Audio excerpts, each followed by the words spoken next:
extraído da coleção de livros intitulada de O Livro do Corretor de Imóveis, de Augusto Rastenreiter. Erguer um imóvel nossa, uma jornada e tanto, né? Cheia de expectativas, claro, mas também com aqueles detalhes que, assim, podem dar um nó na cabeça. A verdade é que por trás de cada parede que sobe, cada luz que acende, tem todo um processo bem meticuloso. E é justamente nesse universo que a gente vai mergulhar hoje. O foco, é o tal do levantamento de quantitativo de obras e também as fases da construção.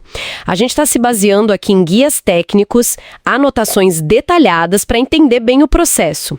A ideia é desvendar como esse planejamento, especialmente a quantificação, é a base para transformar um projeto em realidade. E o mais importante, sem aquelas surpresas chatas no orçamento ou no prazo. Ok, vamos lá, vamos explorar isso. Perfeito. E olha, esse levantamento de quantitativo, ele é a base de tudo mesmo. É o momento de calcular, assim, cada item. Material, mão de obra, serviços, tudo, antes mesmo de pensar em começar a construção física. Sem um bom levantamento desses, o orçamento vira quase um chute no escuro, né? Exato. É tipo a bússola financeira da obra. E para essa bússola funcionar direitinho, a gente precisa dos projetos, né? O arquitetônico, o estrutural, o elétrico, o hidráulico. E tem o tal do memorial descritivo. O que seria esse memorial, assim, de forma bem simples? Pensa nele como se fosse um livro de receitas super detalhado da construção.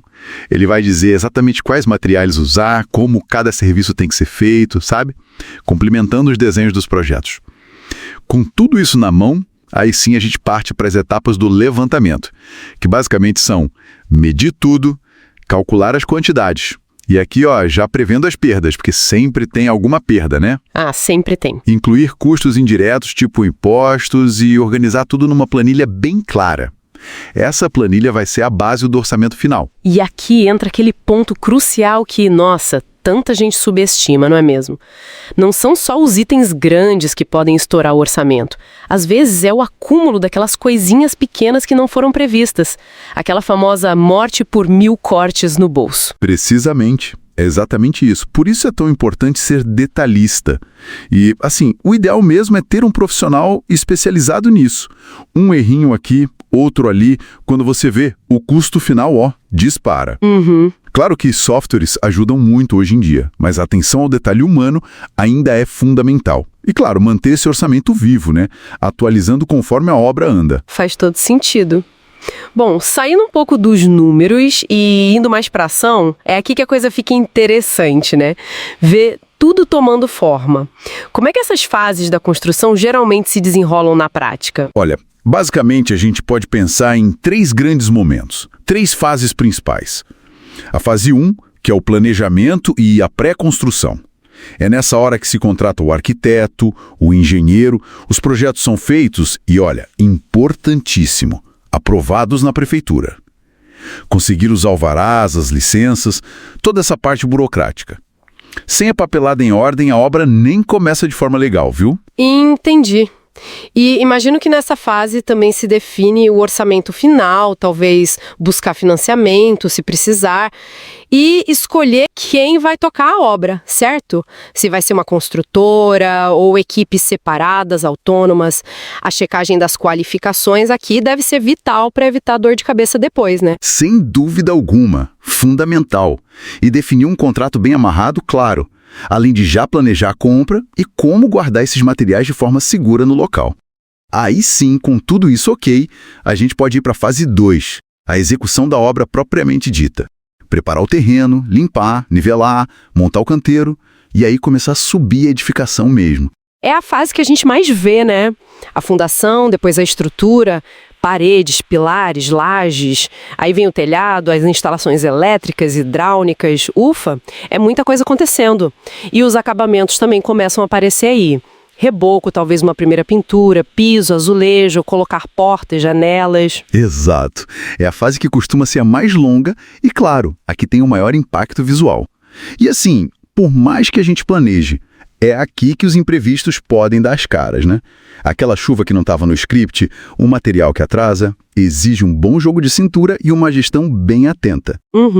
Jogo de cintura é a palavra. E aí, finalmente, a gente chega na fase 3. Finalização e entrega. A reta final. Hora da vistoria, fazer aqueles últimos ajustes, correções e conseguir o famoso habite-se. Muita gente talvez não dê o devido valor, mas sem esse documento da prefeitura, o imóvel não pode ser ocupado legalmente, correto? É isso mesmo. É a certidão oficial que diz, olha, essa construção seguiu as regras, está segura, pode usar. É um marco fundamental de verdade. Depois dele, aí sim, vem a limpeza final, aquela reunião com o cliente para apresentar tudo e a entrega das chaves, da documentação. O alívio de ter o habite-se na mão para quem acompanha a obra de perto, nossa, é indescritível. Então, resumindo um pouco essa nossa exploração de hoje, a precisão lá no comecinho, no levantamento de quantitativo, e depois seguir rigorosamente as fases. São os pilares para a construção dar certo, né? Ou seja, é complexo. Sim. Mas com organização, planejamento, é um processo totalmente gerenciável. Exato. E fica talvez uma reflexão, né? A gente para pouco para pensar nisso, mas a solidez, a funcionalidade dos prédios onde a gente vive e trabalha depende diretamente daquela matemática inicial, daqueles cálculos e da orquestração de um monte de detalhes que ficam invisíveis para quem só vê o resultado final.